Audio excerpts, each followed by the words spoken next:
The NFL Draft 2025 edition, just over a week away, continue to dial in our top prospects, personal favorites, and guys that deserve a little more attention, and a few names we think are getting way too much love. I'm Bob Harris. This is the Audible YouTube channel, and it's time to go on the hot seat. But first, footballguys.com. That's the website. Appreciate you joining me here every Tuesday for this program. Hit the subscribe button, the notification bell. If you haven't already done those things, hit the like button. You can dislike us too if you want. Comment and share because it's going to be great. As always, a fantastic guest to put on the hot seat this week from Destination Debbie, DD Fantasy Football, Ike Ndukwe, a good friend of mine, a guy that does great work, super knowledgeable about the rookie field. Find all his work on his X feed at just Ike Ike09. I'll get it right if you give me a chance. Ike, how you doing, man?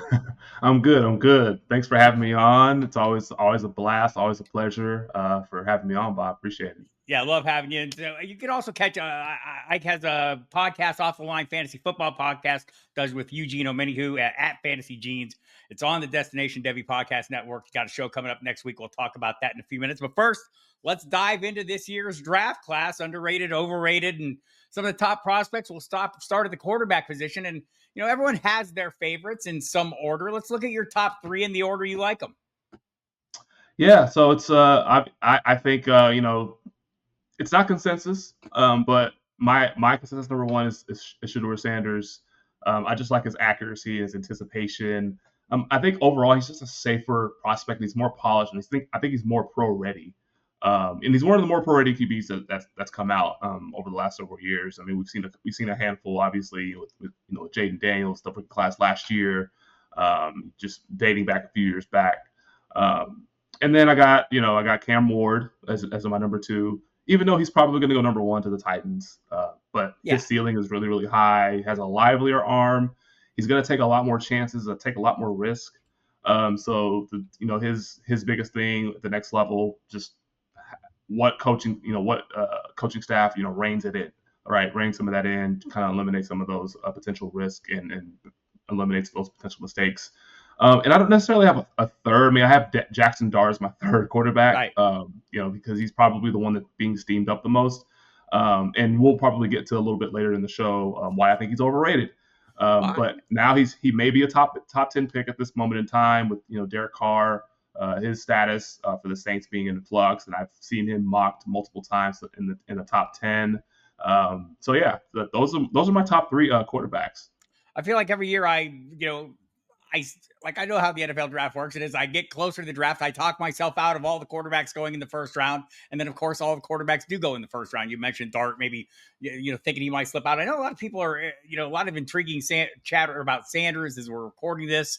That he's going to visit the Giants. They picked with the third overall. That'd be an interesting spot. What do you think about his So we heard some talk early this week about I think Albert Breer put it out at SI.com that maybe some NFL people are worried about Sanders' tendency to run away from pressure where, let's say, Dart or others climb into the pocket and try to work through the pressure. Any concerns with you? I mean, no one's going to argue his accuracy. Are you feeling like he's got the right approach for the pro level? No, I think he does. I think he's really, really confident. But the one thing that we do need to, kind of keep in mind is that he played behind a porous offensive line. Like Colorado's offensive line was horrible last year, and he was, often running for his life. But I think whenever he is on time, when he does play on schedule, when he does have a clean pocket, he does, set his feet. He has really, really exceptional footwork, at the quarterback position. And so I don't really worry about him, running away from pressure. I mean, I think at this point in time of the year, we're in April 14th. The draft is next week. We've been looking at these prospects since late December. A lot of people are just going to, we get this prospect fatigue every single year. So I think it's more so people just kind of poking holes in things and trying to find something wrong with a prospect. And we see it with Shedeur Sanders, and we see it with other prospects that we'll probably talk about here in the next couple of minutes. It's interesting. We're not hearing it that much about Cam Ward, though. It seems like, is that, or some of the critiques and just people dial back on that because it seems like it's baked in the cake. He's going first overall, and we all know where he's going to end up with the Titans. Do you feel like he's a good fit for that scheme that Brian Callahan has there in Tennessee? Yeah, I mean, it fits a need for sure. I mean, Tennessee, they desperately need a quarterback. I know Will Levis was, he had some moments last year, but overall, like he wasn't going to move the needle. But I think with Cam Ward, I mean, like I mentioned, from the outset, it's a ceiling. Got a livelier arm, can probably, probably has better arm talent than Shedeur Sanders. But his risk taking ability versus Shedeur Sanders' risk taking ability, that's kind of what separates the two. But for a number one overall pick, you don't want safe, you want ceiling. So they're shooting for ceiling. And that's why Cam Ward is probably going to be the number one pick to the Titans. Yeah, I've been kind of making an argument that, I think Ward going first overall has kind of been, the baked in no brainer. And I keep talking myself into running backs going instead of the quarterbacks early. I think, there's obviously Ashton Jetty's going to go early. We'll talk about him in a minute, I'm sure. But there's a few other places where they could really use a running back, and Omari and Hampton's gaining a little steam. Let's go ahead and dip into the running back position right now. Give me your top three as it stands now? Obviously, Ashton Jeanty is the undisputed, number one. 93rd percentile yards per carry, 96th percentile dominator rating. He rushed for 2,600 yards and 30 touchdowns at the age of 20. Now, one thing that we can talk about is that he has a lot of tread on his tires, but he's still really, really young prospect. But number one. Number two, for me, I like TreVeyon Henderson from Ohio State. His explosive playmaking ability, high yards per carry. He did share a backfield with Quinshon Judkins, who's another phenomenal prospect in his own right. But I like TreVeyon Henderson, number two. Omari Hampton, number three. Like, he is a tackle-breaking machine. I think I saw something with Sumner Sports had his yards after contact in the 100th percentile, which is absurd.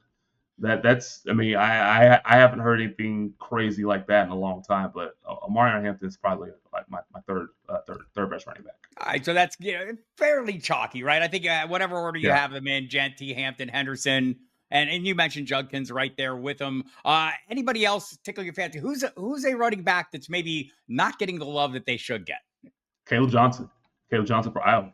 Definitely not getting as much love as I think he should be. And now he may be getting love on the Twitter sphere, but overall, I don't think he's getting as much love as he should be. 99th percentile dominator rating, 1,500 yards, 21 touchdowns. And he's second in breakaway yards and fourth in yards after contact. And he can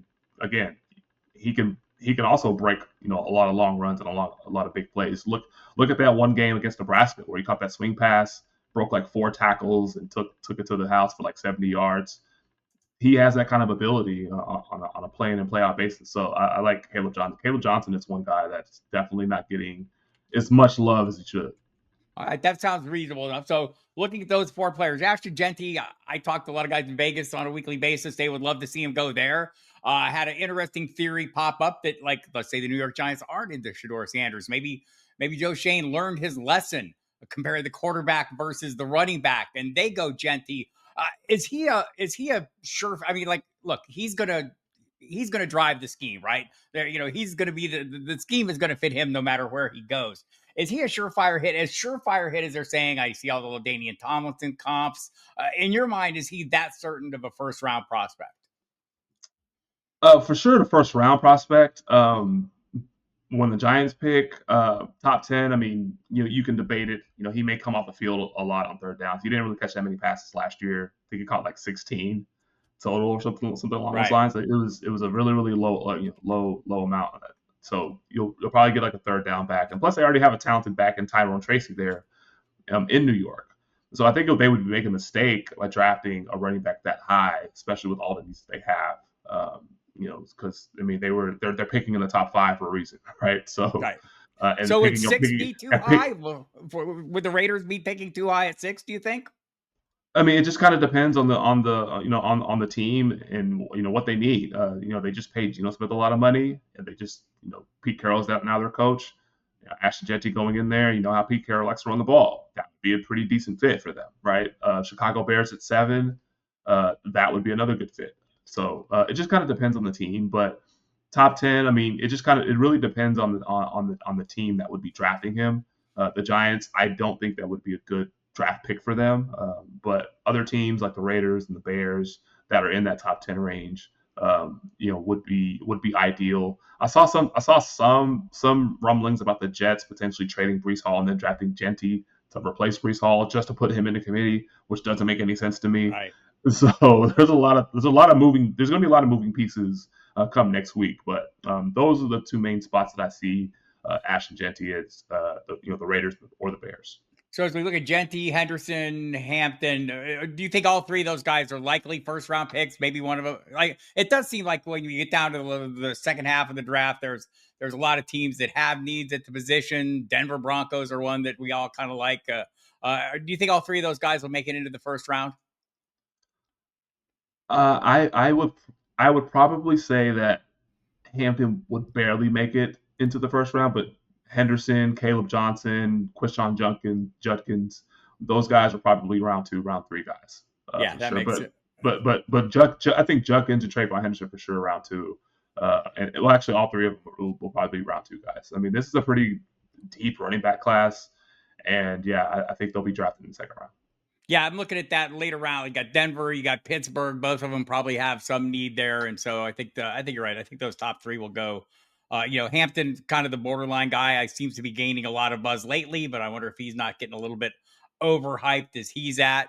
By the way, everybody, if you're getting ready for the draft, next week is coming up Monday next week, we'll have a special email out with the Sigma Bloom's pre-draft Bloom 100. You don't want to miss that. It's fantastic stuff. In the middle of the week, we'll have a guide to the 2025 NFL Draft storylines, predictions, and details comes out in a special email. Special email Thursday with Sig's winners, losers, and the biggest stories from round 1 overnight. Saturday, we'll have Sig's draft day winners and losers from day 2 and 3. We'll be live streaming the whole thing. Sunday, April 27th, Football Guys Daily Email Update begins. Regular daily emails. I'll be part of that along with Sig and Cecil Lammy. And then Wednesday, the 30th of April, the Rookie Guide to Rule Them All, the Football Guys Rookie Draft Guide 3.0 will be available. It's free to elite or higher subscribers, so get your subscription in. Version 2.0 will continue to be available free to all comers. So we've got that going on, and we've got a great guest here with us as we kind of sort it out in advance here, Ike Ndukwe from DD Fantasy Football. You can follow them on X at Destination Debbie. Great outfit. Tons of great content going out, including Ike's podcast. You got something coming out next week, Ike? Yeah, so we're going to be doing our off the line show. It's going to be a big show that we do every year where we do our NFL draft bets. So we do our favorite NFL draft bets, long shots, some chalky ones, parlays, you name it. So that'll be dropping next week. Yeah, you can follow Off the Line Fantasy Football Podcast on Twitter as well. Check that out. Eugene, many who also on board there at Fantasy Genius. So check it out. It's the Destination Debbie Podcast Network. Don't want to miss that. All right, let's look at the wide receiver situation. Give me the top of the class and give me your breakdowns. Well, so it's interesting, right? Because we're not entirely sure if Travis Hunter is going to be a wide receiver at the next level. Is he gonna be drafted by Cleveland at the 2 spot as a corner or as a wide receiver? Now, hypothetically speaking, if he was a wide receiver, he would be far and away at the top of the class. He'd be my number 1. He's just awesome. He's just awesome at everything. Like, I mean, he's his route running ability, his separation, his ball skills. He's got a significantly high catch rate. As a matter of fact, he's one of around 14 or 15 wide receivers over the last 6 or 7 years or so that has a catch rate above 75%. The average depth of target for those wide receivers is around 8.7, but Travis Hunter's was 11.3, and there's only 3 other players that kind of matched him in that department. It was Justin Jefferson, Devontae Smith, and Ladd McConkey. So pretty damn good company for Travis Hunter. He's an elite wide receiver prospect, and he should be, the top wide receiver off the board. He will be the top wide receiver off the board, regardless of what position he gets drafted at. So next, I got Ted McMillan, and the point that I made earlier about prospect fatigue, I think he's one of the biggest victims of it. Right. Because we watched this guy tear up the Pac-12 last year. Every single week it was a Ted McMillan highlight. It was a Ted McMillan this. He was just running free down the sidelines and just breaking tackles and showing his elite yak out, his elite yak. He's got the second highest yards per route run in the class, second in missed tackles forced. At the end of the day, he's a 6'5" wide receiver that can basically win at every level. Right. And just we just got to stop overthinking. And plus, he's a great he's great with contested catches. He's got a basketball and volleyball background, right? So that helps him a lot. So he's a 6'5" guy that just shouldn't move the way normal 6'5" guys move. And yeah, he's those are the top of the class. And then my third guy, I really like Luther Burden. I like Luther Burden. It's gonna be a little controversial, and then we can kind of get into like my my overrated wide receivers here, or underrated and overrated. But he's definitely on my underrated piece. Like, he was super productive at Missouri, and he was actually number one in missed tackles for us in his final college season. And if you follow Matt Harmon on Twitter, his reception perception profile has his man coverage success rate in the 68th percentile.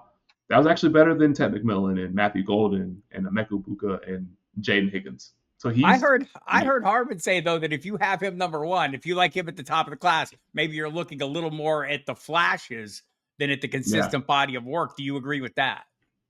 I mean, he caught a lot of passes behind the line of scrimmage, so I can understand that. And if you do remove screens from his his yards per route run, it drops by quite a bit. But he's done a lot of damage after the catch. So he's a really productive player. So I definitely think he ran pretty well at the combine. He ran 4.4. So I like Luther Burden a little bit more than other players than other people do. So that's just my take on that. Yeah, I know our colleague at Football Guys and the Rookie Scouting Portfolio author Matt Waldman has Burden at the top of his class. I think Ted McMillan, you mentioned the prospect fatigue. I think everyone saw the video floating around the X about him, not being all that interested in film, or at least coming off that way. And you wonder if that's just not some stupid conversation. And then earlier today, I was watching just some highlights, and I'm going, man, people keep down talking this guy at their own risk. I know I've seen some people talk about him as maybe being as an ideal fit on the Jets. Do you have any landing spots you prefer to see from McMillan? Definitely want to see him. I would prefer to see him on the Cowboys at 12. So the Cowboys at 12 would be a really, really good fit alongside. Is your Dallas hat a giveaway on that? No, what's interesting is that I've stepped away from the Cowboys because they have disappointed me too much, and they have shown that they are not a serious team. They're not serious about winning, especially their ownership in their front office. The moves that they make, it's not about winning. It's about brand. It's about protecting the brand and being just relevant enough, right? They don't go all out to win like the Eagles or like the Rams or like the Chiefs or like the Ravens. Like, all these other franchises that are football first. And the Cowboys, from a football perspective, football is secondary to them, and it's a family business. So they don't treat things like an actual well-run football organization. So that's why I'm not like a diehard fan, and they dictate my mood on Monday mornings at work. Like, if they lose, then I'm pissed off. Like, those days are long gone, right? Those days are long gone. But just for the audience, Ike and I are both in the Dallas area, and I was going to call them the Mavericks of the NFL, but I think that's too far, right? Yeah, I don't want to get you going, man. Yeah, at least before this year, before this, right. They were serious about winning, and they've been to the finals 3 times in my adult life. So, but that's another story. But no, Ted McMillan to the Dallas alongside CeeDee Lamb would be a good fit. But another underrated fit that I think a lot of people aren't talking about enough is to Carolina. Ted McMillan in Carolina. Yeah, I know they have a lot of needs as well, but he would significantly help Bryce Young. They still have a questionable wide receiver group. Even after they took Xavier Legette at 32 last year, he was hard to believe he was still a first-round pick. Doesn't seem like it, but he was. They do like Jalen Coker, and Adam Thielen is a year older, but still could play though. But he still can play. He's still shown that he can play. But I think Ted McMillan would definitely change the dynamic of that wide receiver room and help out Bryce Young immensely. I 100% agree on that one. I think Bryce Young coming on, you look at what Dave Canales, kind of receivers we've seen, some of the big physical guys in Seattle when he helped Geno Smith turn around, in Tampa Bay, Mike Evans, the obvious guy. So that's an interesting spot. Any ideal spots for Luther Burden in your estimation? Um, maybe the Arizona Cardinals at 16. I've That heard may that be one too. Yep. that may be a pretty good spot. Denver would be a pretty good spot for him. But I think those two off the top of my head, those are probably some decent spots for him. I would not like his fit in Baltimore because him and Zay Flowers were kind of Right. overlapping skill sets to a degree. So I wouldn't necessarily like him in Baltimore, but even though Baltimore would benefit from having a wide receiver, or drafting another wide receiver to help out Lamar Jackson. Right. And with Travis Hunter, I mean, how closely then are we going to be paying attention to the destination? Because that's going to have probably some influence on how much he plays where. Like Green Bay needs a wide receiver, but they might need a cornerback more, right? So that's going to be the concern for him. Do you have any thoughts on idea? Like, let's say we want him to play receiver. You mentioned, I think Cleveland would be like ideal if they had a quarterback, but that might not be as ideal. Any other spots you really like for Travis Hunter? I mean, I just think regardless of what position Travis Hunter plays, he is not getting past number 3. Right. So he can go to Cleveland, he can go to New England.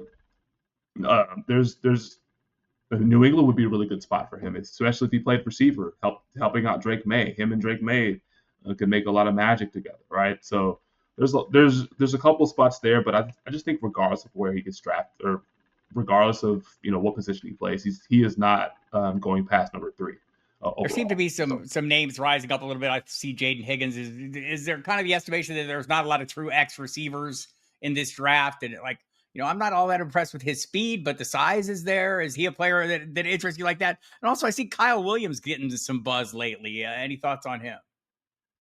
no, but I can tell you that we do need. I mean, Trey Harris Okay, would be a Ole prototypical X Miss. receiver. Ole Miss. I think I said it on Twitter last night or a couple nights ago that he's going to be that second round Ole Miss wide receiver that ends up tearing it up in the NFL his rookie year. I mean, look at AJ Brown, look at DK Right. Metcalf. So it just seems like these Ole Miss receivers, especially drafted in the second round, have a phenomenal rookie year. I mean, go back to Elijah Moore. I mean, he's obviously smaller in stature, but his rookie year, especially the second half of his rookie year, was pretty phenomenal. And so I just think he follows along those same lines, and he should be steamed up a lot more, and creeping into the top 5. And I think and I've seen a couple of other mocks that have players like Matthew Golden going in the Right. first round. I don't necessarily agree with that, because I just think his overall body of work, comparatively to like your typical first round pick, doesn't really measure up. I mean, his 61.7 yards per carry would kind of be the worst of any round 1 wide receiver over like the last decade. And there's a lot of wide receivers that came out in the first round, but his 61.7 yards per carry, yards per game Catch. would be the worst. Yeah. Uh, 4.43 speed, pretty productive down the stretch. yep. So I mean, look, there's things that we do like in Matthew Golden. I would just be very cautious about drafting him in the first round. Is somebody going to get a great deal on Isaiah Bond, his Texas teammate? Came out all the big talk at the combine, then kind of came up slow.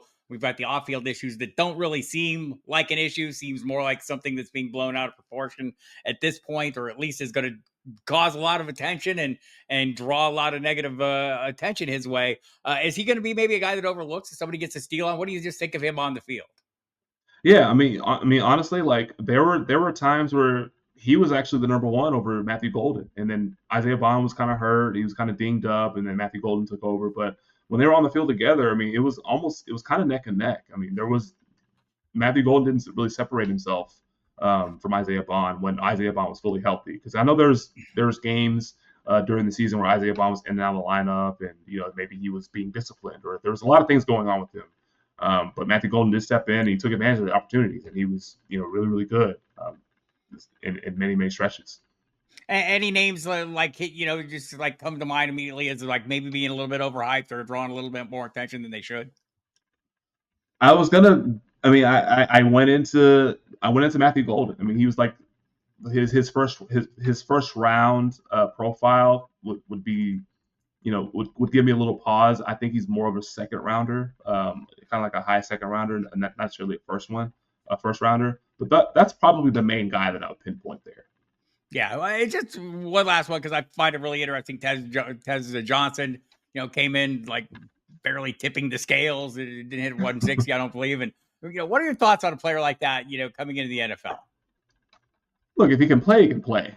Size be damned. Like just look at Tank Dell. He came in, and now obviously what happened to him in the playoff game was pretty horrific with the knee injury. But he was showing that he was really really productive prior to that. Like he was an exception to the rule. So like these small players, I mean, yeah, they're small, but you just turn on the film and if they can play, if they can go, if they can beat man coverage, if they can, if they can just get open and catch the ball, they deserve to be on the field. And I think at some point, I mean, I know Tez Johnson had a terrible combine, he ran super slow, right.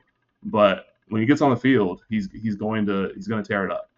I mean, look, and I'll talk about his Oregon teammate from last year, Bucky Irving. Bucky Irving had a bad combine.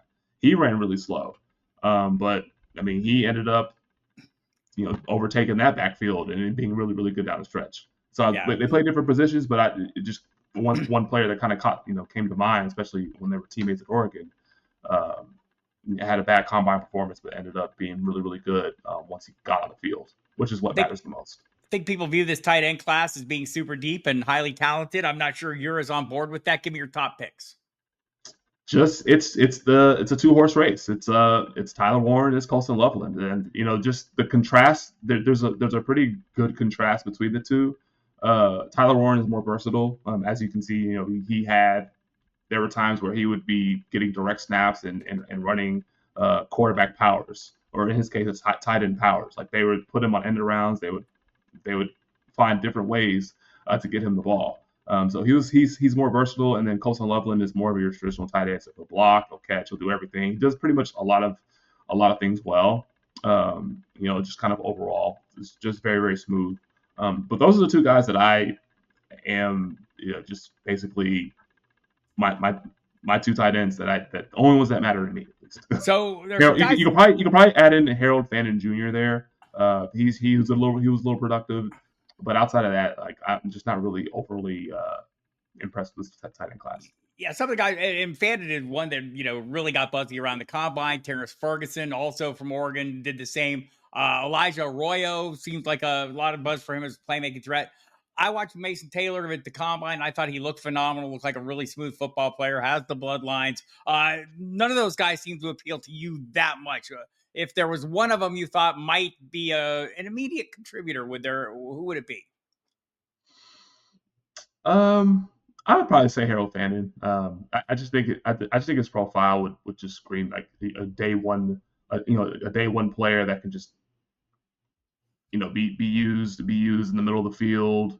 He can catch some underneath routes. Like he would be a good player to just kind of plug in there, maybe be an H-back.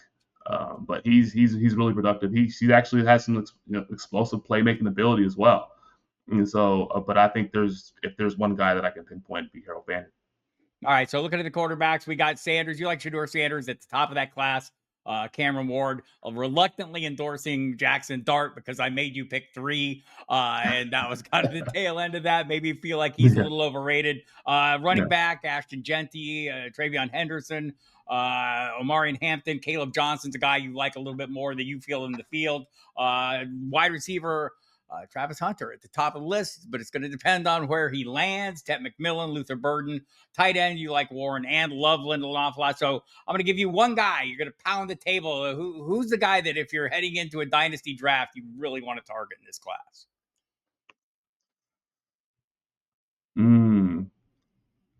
It would probably be between the wide receivers. That are going to play only wide receiver. Like if you knew Hunter, I just wish it was more defined. Like it was well defined. Like is he 100% going to play wide receiver? If it was, it would be Travis Hunter. He'd be like my top player, hands down, even over Ashton Genty. Oh wow, that's cool. I am pounding the table for Travis Hunter. So he is your flag. He can't. Let's say he can't be your flag plant. Who not named Travis Hunter are you planting your flag on? Is it Genty? It's between Genty and Tet. All right. If I got to flip a coin, I mean, Genty is very chalky. Like it's too chalky. He's a top running back. He's one getting the most buzz, but I man, I'm personally a little hurt. by default it would be Genty. By default it would be Genty. For me as well, I'm in a dynasty draft where we draft before the NFL draft. I think it's a little easier to make the decision in that. If Yeah. I knew the landing spot, maybe for Ted McMillan or Travis Hunter, those would be a little easier to pick. Luther Burden as well. But it would probably be if I get an opportunity, and I won't, to get Genty, that'll be it. All right. That's it for this week's edition of On the Hot Seat. Ike Ndukwe, he's fantastic.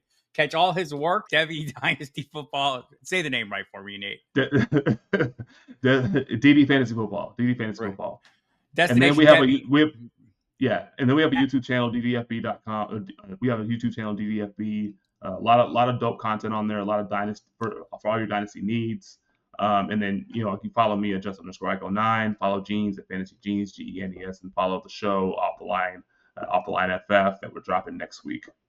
All right, subscribe, like, comment with your underrated, overrated picks, your top picks. Love to hear more about that. The Rookie Draft Guide version 3.0 will be out Wednesday after the draft. Heading into the draft, we're going to have Bloom's pre-draft 100. You got to check that out. We'll have the 25 NFL draft storylines, prediction details heading into the night of the draft. Sigmund Bloom's winners and losers and biggest storylines from round one coming out over Thursday night. Sig's draft day winners from day 2 and day 3 on Saturday. The daily email update resumes. If you haven't subscribed, go check it out. Sign up. It's completely free. Comes to your inbox every single day. That's it for us. Appreciate you listening on The Hot Seat. I'll be back again next week with another great cast.